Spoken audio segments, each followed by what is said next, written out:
What's up, gamers? So we're getting ready to head into our second season of Lightfall here, and rocket launchers and strategies that utilize rocket launchers are pretty definitively the DPS meta in Destiny 2 at the moment.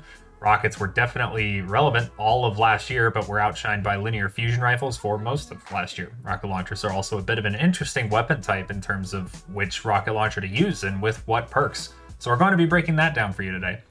If you like videos like this one, please be sure to leave a like and or comment and subscribe to see more videos like this one and many more in the future. Let's get started. So the first and most important thing to understand about rocket launchers is something that many of the more experienced players will know, but that flies under the radar and isn't really displayed in the normal game. That is that not all rocket launchers are created equal.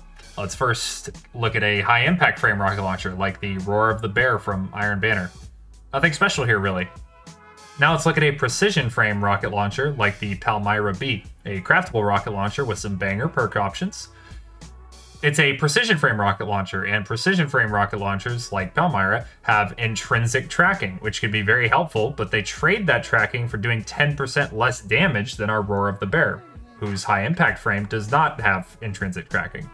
Then we move on to adaptive frame and aggressive frame rocket launchers like the HOTHEAD for adaptives and Hezen Vengeance for aggressives. These rocket launcher frames both actually do 10% more damage than our Roar of the Bear, the high impact frame, which they trade for blast radius. They have lower blast radius, which does not matter in the slightest for boss damage. So this is more how I like to think of rocket launchers, as 90s for precisions, 100s as in 100% damage for high impacts, and 110s for the adaptives and aggressives, referring to their damage profile.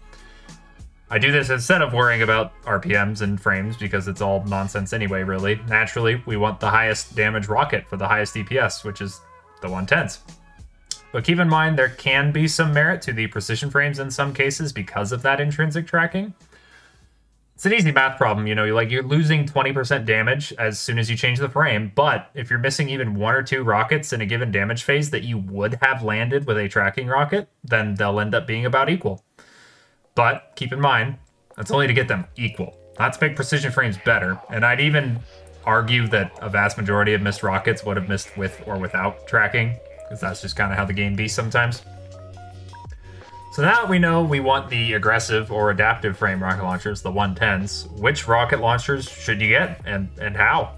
There are actually currently only 9 non-sunset aggressive or adaptive frame rocket launchers in the game.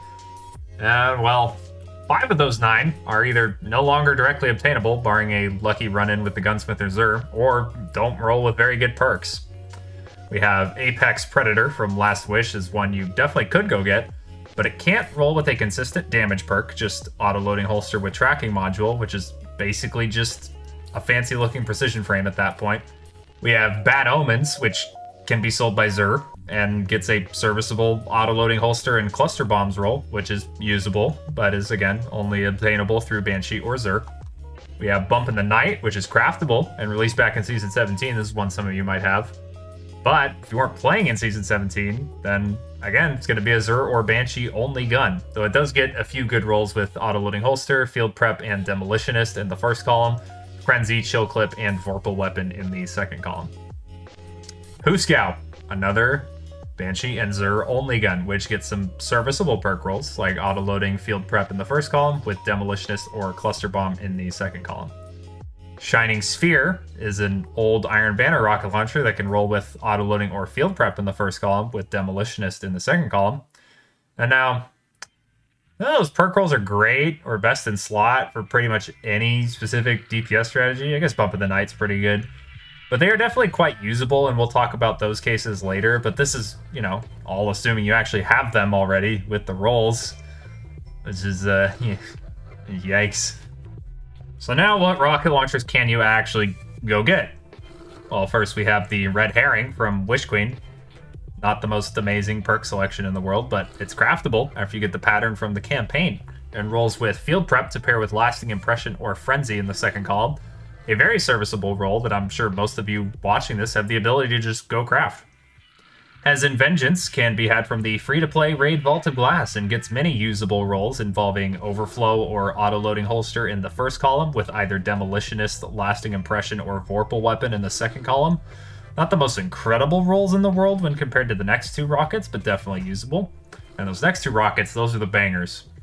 They're going to be the easiest to get, aside from Red Herring, and they get the best perk rolls. We have Blowout, which can be dropped to you from Crucible Games or Focused at Shacks, and it can get Impulse Amplifier, Demolitionist, or Field Prep in the first column, as well as Frenzy, Explosive Light, Vorpal Weapon, Cluster Bomb, or Lasting Impression in the fourth column.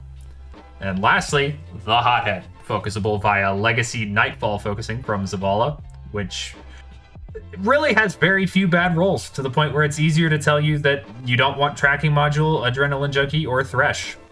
Other than that, it's just all the good rolls. If you don't have any of these rocket launchers with the perk I mentioned, I would highly recommend farming out a Blowout or a Hothead, or at least crafting a Bump in the Night or Red Herring if you have the pattern.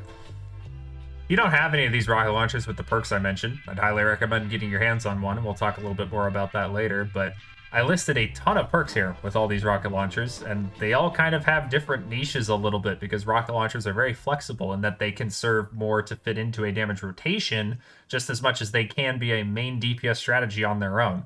They can almost function as like a second grenade that just does way more damage than your normal grenade.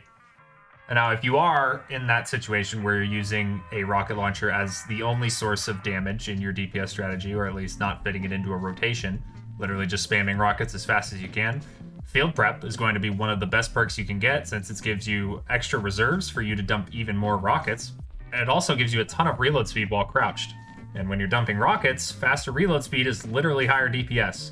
Clown Cartridge and Overflow are perks only available on the Hothead for Clown Cartridge and Hezen Vengeance for Overflow, but are great perks because, as it turns out, not reloading at all is better than reloading faster. And these two perks will save you one reload in the case of Overflow per damage phase, and then Hothead essentially halves the amount of reloads that you need to take via Clown Cartridge. Impulse Amplifier and Ensemble are also perks that boost reload speed greatly to effectively increase DPS.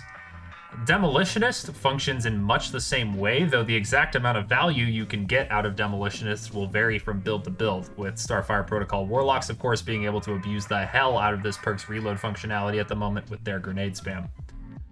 More rockets is almost always going to be higher DPS, so a role like Field Prep and Clown Cartridge found on Hothead will deal very high DPS. But in longer damage phases, where you can go through rockets really fast with a role like that, may leave you in an ammo situation that's a little dicey for the next phase, or just leave you with your pants down during the damage phase. And for these types of cases, where you're not going to struggle to get off all of your rockets, it's best to also have a perk to increase the damage of your rockets individually. And there are quite a few good options for that too, the best of which probably being Explosive Light, which is found on Hothead and Blowout, which will store up to 6 charges from picking up orbs for 25% extra damage per rocket per stack. Only downside to this is, of course, you need to get a whole bunch of orbs, and then, you know, you've probably got 7 to 9, maybe even 10 rockets in your reserve, so you might need to pick up some orbs during the damage phase, but this is very rarely an issue.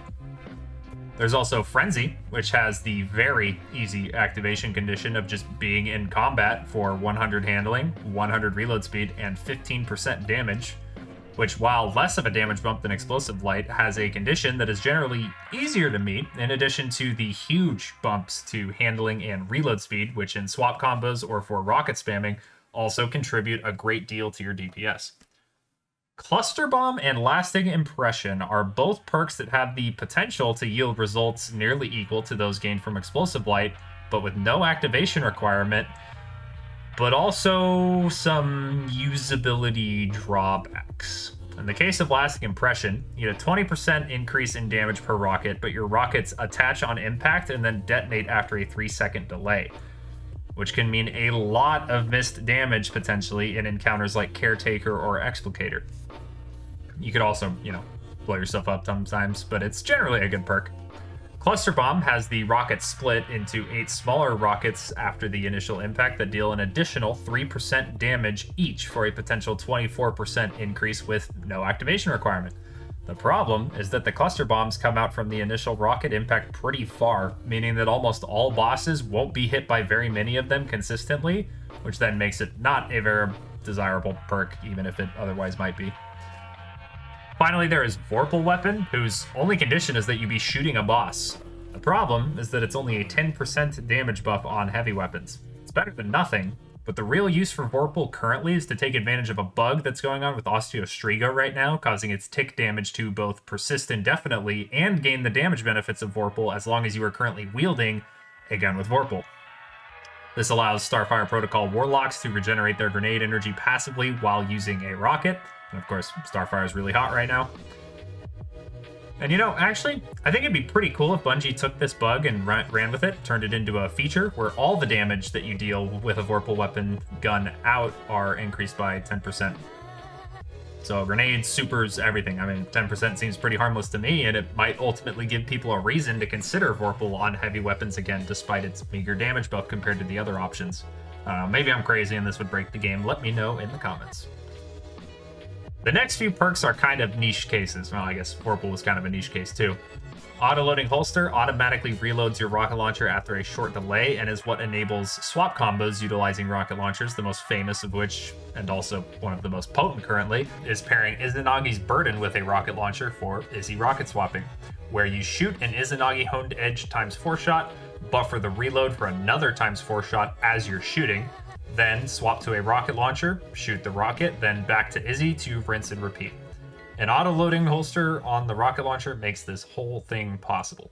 Next up is Chill Clip, which got a ton of attention when it became available on Palmyra and Bump in the Night last year because of an interaction with Wolfpack rounds from Gallarhorn. Shooting a Gallarhorn shot near allies buffs their legendary rocket launchers to detonate and then release 8 Wolfpack rounds, which then deal independent instances of impact and explosion damage. These also inherit most of, but not all, of the legendary rocket's damage perks. Wolfpack rounds are an absolute nightmare to do calcs for, I'm afraid, because what perks do and do not affect them are very case by case, and it can be hard to test because the Wolfpack rounds are very inconsistent in themselves. Some rounds just miss, some rounds will do impact damage twice. Just know that it's a good buff, and in a team of 3 or more players using rocket launchers, it'll always be to your team's benefit to run one Gallarhorn to buff the other 2 rocket launchers. This is where we wrap back around to Chill Clip, which gives a slow effect to shots from the top half of the magazine, which in a rocket's case is the whole thing. Wolfpack rounds inherit the Chill Clip functionality, and therefore have the potential to repeatedly proc freeze and shatter on a boss for quite a lot of damage. But this isn't actually a signal that Chill Clip on rockets is good, though. It's a signal that shatter on bosses is good, and there are better ways to get shatter damage than a Chill Clip rocket. For example, the Silence and Squall super, or 2 Bleak Watcher turrets, both from Stasis Hunter and Warlock respectively, which would then also enable the Stasis player to use a rocket launcher with a different role and take advantage of the shatter damage. Since Wolfpack round testing is incredibly inconsistent, that also means testing for this interaction is extremely inconsistent. Shatter procs have about a 0.5 second internal cooldown between procs of shatter. So if the Wolfpack round impacts are spaced out enough to get off multiple freezes to then proc multiple shatters, the numbers are really good. But if this doesn't happen, the numbers are not so good. If you don't have another better source of freeze on your team, and you have a Gallarhorn on your team, running a single Chill Clip rocket launcher in your team will usually net a marginally better contribution to the team's total damage than a normal rocket launcher would, but only under these conditions.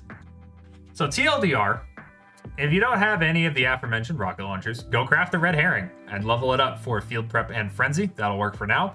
From there, throw your Crucible engrams at Blowout and look for Demolitionist or Field Prep, especially in the first column, though Ensemble and Impulse Amplifier can work. And then in the second column, look out for Frenzy, Lasting Impression, or Explosive Light, though Vorpal Weapon can be good in those niche cases I talked about, as can Cluster Bombs.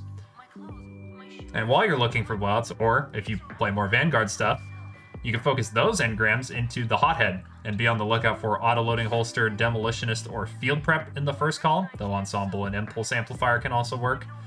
And then look out for Explosive Light, especially in the second column, but also Clown Cartridge or Lasting Impression, and again, Vorpal for the same niche use cases. That's all from me for today, folks. Hope you learned something. If you liked the video, give it a like and let me know what you thought in the comments, and subscribe to the lights here on YouTube for more Destiny 2 content. Deuces.